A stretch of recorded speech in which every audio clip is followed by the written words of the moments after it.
So now they're telling them that the church is going to be caught up to heaven, and then somebody else is going to go through tribulation.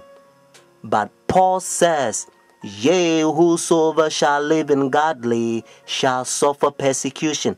When Shadrach, Meshach, and Abednego, notice in Daniel chapter 3, when they throw them in the fire furnace, you know what happened? God saved them. And according to Daniel chapter 6, King Darius, when they throw Daniel in the lion's den, God saved Daniel.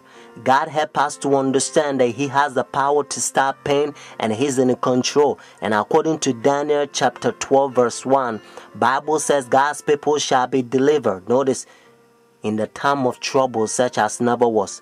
So you don't have to fear mankind. Do not accept that satanic doctrine or gospel, so to speak. It's coming from the Jesuit, the Vatican. You eating Catholic doctrine. That's what you are eating. That's why, and again, Revelation chapter 17, the Bible called this power whore, the mother of harlot. Means if this power is a mother, notice, that means that this power has a daughters. It's a Sunday churches that they accept their sun worship day. That's why it's Sunday. And watch even the spellings, you find out that's what it is. So friends, Jesus Christ is coming. Whether you go to church or not, friends, take a stand now. Saturday is the biblical day, the Sabbath, because God knows that in the end, the devil's going to make a lot of people forget the day. It's the holy day that they prove that He's the one who created heaven and the earth.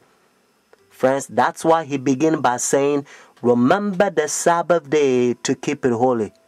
Oh, friends, isn't that sad? Said Jesus.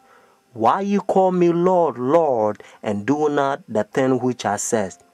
Says Jesus. These people confess me with their mouth, but their heart is far from me. Luke chapter 23, verses 50 to 56, and also Luke chapter 24, verses 1 to 3. In order for you to understand, you have to know that the Bible says all things was made by Him. So Jesus Christ created this world 6 days, and the 7th day He rested, according to Genesis chapter 2, verses 1 to 3. And then when Adam and Eve, they sinned, redemption, He came and He died for us. Friday on the cross, Jesus Christ, He says it is finished. And then He rested on the Sabbath day. Notice when the sun was going down, Friday evening, they buried Jesus Christ. So the early day in the morning, notice, according to Luke chapter 24, verses 1 to 3, Jesus Christ rose on Sunday. So Jesus Christ kept the Sabbath after the creation, and He kept the Sabbath after redemption. It's a beautiful thing if you understand. That's what biblical Sabbath is all about. And now look how they're uniting their churches. Notice Sunday churches to so-called the mother of the church. They are ecumenical unity. Your Holiness, may I present Archbishop Kayang Barsamian, Primate of the Eastern Diocese of the Armenian Church in America. May I present Archbishop Yichen Akachi, the Legate and Ecumenical Officer of the Eastern Diocese of the Armenian Church in America and President of the National Council of Churches in the United States. Holiness, may I present Reverend Dr. Donald McCoy, representing the presiding Bishop Mark Hansen of the Evangelical Lutheran Church in America. Holiness, may I present Bishop Jeremiah J. Park, Bishop of the New York Annual Conference of the United Methodist Church.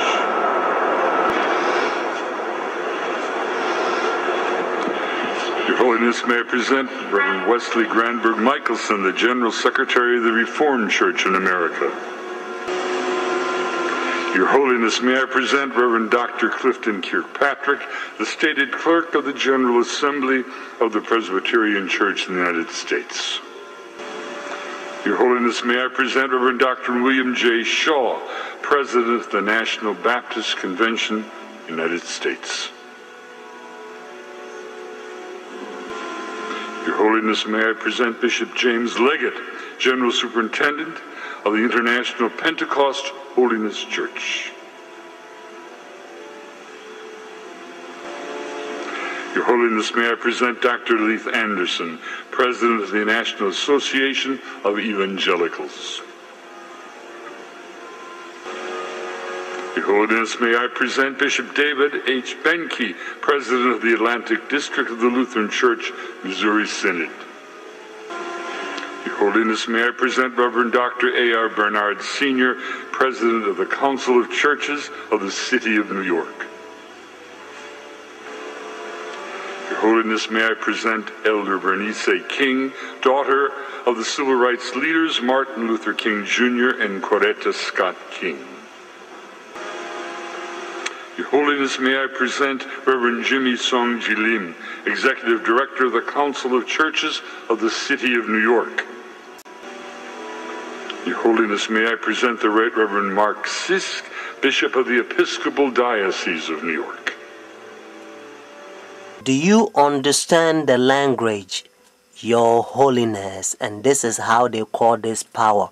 He think he is God. That's what their teachings is all about, friends. And you also know that when the religious leaders, when they come to meet this power, they wearing black. Notice, dark color. They represent the sinners, and he represent God. And now listen to what Bible says. This is the chapter. Notice 2 Thessalonians chapter 2. This is the chapter the Protestant Sunday churches, they are forefathers. They used to protest against this power during dark ages, and they call them Antichrist. Notice Antichrist. But now you don't hear from Sunday churches anymore, because they betray their forefathers. Let's start from verse 3. Notice 2 Thessalonians chapter 2.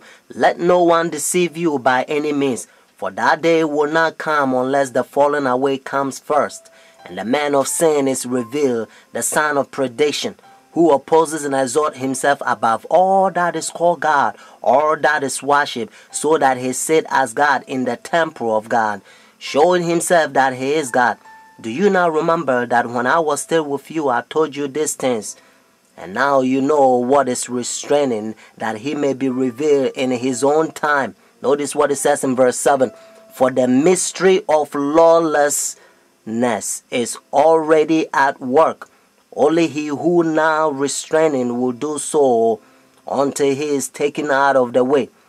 And then the lawless one will be revealed, whom the Lord will consume with the breath of his mouth and destroy with the brightness of his coming.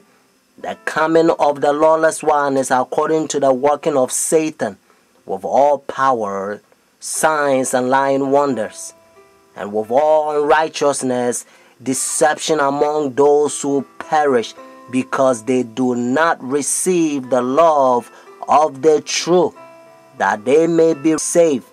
Friends, I urge you to call this number and order your own book. And the name of the book is The Great Controversy. Notice, The Great Controversy. And by the grace of God, you're going to become a better Christian. You're not going to fall to this Christianity that has become like a coffee and milk shake together, because the man of sin infiltrating the churches and they destroying doctrines.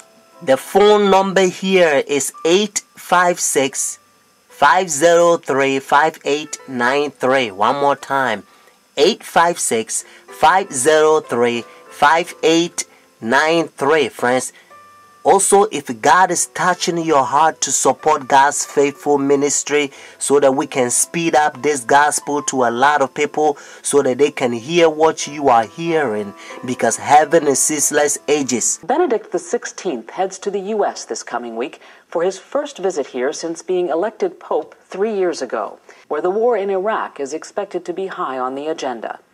On Friday, Benedict travels to New York, where he will address the United Nations General Assembly. The UN event was his original reason for coming to the U.S., and many experts believe that speech could be the most important of his trip. Kim Lawton takes a look at the unique role the Pope and the Vatican play on the world stage. Soviet leader Joseph Stalin was once questioned about the influence of the Vatican. Stalin is famously said to have replied, "The Pope, how many divisions has he got?" The answer, as it turns out, is more than Stalin and many others might have guessed. Experts say the Pope and the Vatican wield considerable global influence. They don't have economic engines they have to feed. They don't have armies. They don't have land. The Vatican is only 106 acres. It's the smallest nation state in the world, but it is a huge moral, spiritual superpower. In questo momento